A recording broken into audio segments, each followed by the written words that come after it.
Dugang kauswagan na usab sa Compostela Cebu ang pagbukas sa Compostela Works nga gipanag-iyahan sa Steel Asia Manufacturing Corporation. Ang maong kumpanya 59 na katuig nga nagagama og mga bakal nga gamit sa konstruksyon og mga edipisyo. Sumaha pa ni Mayor Feliger Quino usa kini sa iyang gipanaad ni adtong panahon pa sa iyang pagpangampanya ang pagsuod sa mga dagkong kumpanya nga makahatag og dugang trabaho sa iyang katawhan.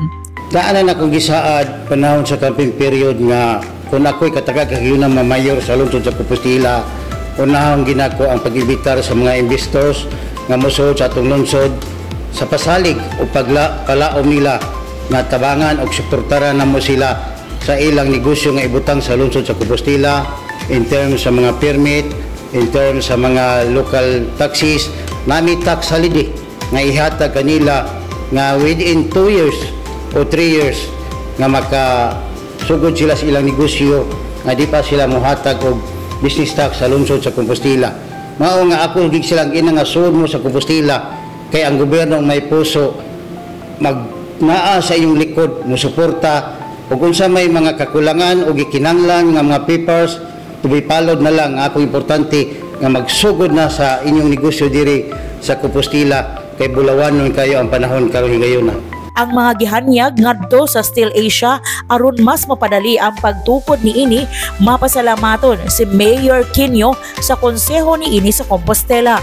Maglalaay mi og political party sa naging eleksyon apan kay nakita nila nga akong leadership ug akong tan-aw og lantaw sa lungsod sa Compostela nga para gid sa kalambuan ug para sa kadaghanan way duha nga ni support yun ang vice mayor ug ang uban nga council nga nakita ginila nga angay suportaran ang plano ni Mayor Jury kay nindot o para sa kadaghanan diri sa lungsod sa Compostela.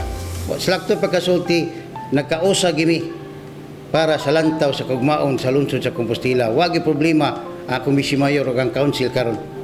Sa pagkakaron, doon na kini tulo ka gatos ka mga lokal nga trabahador og mokabat sa 1,700 gatos nga trabaho ang mahatag niini sa mga Compostelanon. Sa maong kalambuan, gipanawagan ni Mayor Quino sa mga kaubanang mayor sa 5th distrito nga mopadayon lang sa pagpaningkamot sa pagbuhat og mga lakang nga mopauswag sa ilang lungsod.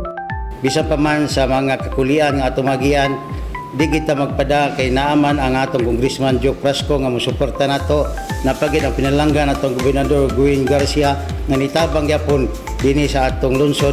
Mao nga akong awag sa tanang mayor sa 5th distrito, padayon kita para sa kalambuan sa matag usa nato ka lungsod.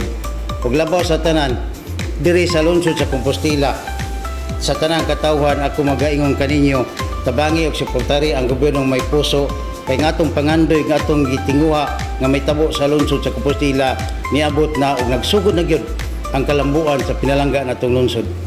Sunod tuig, gilauman nga magbukas na ang usa ka mall sa Metro Retail Group diin ipahimutang tapad sa Jollibee ug ang giplano usab nga international port sa Barangay Magay, Compostela, Cebu. Alang sa Dios ug sa pinalanggang nasod Pilipinas, Aileen Navarro, SMNI DYARC.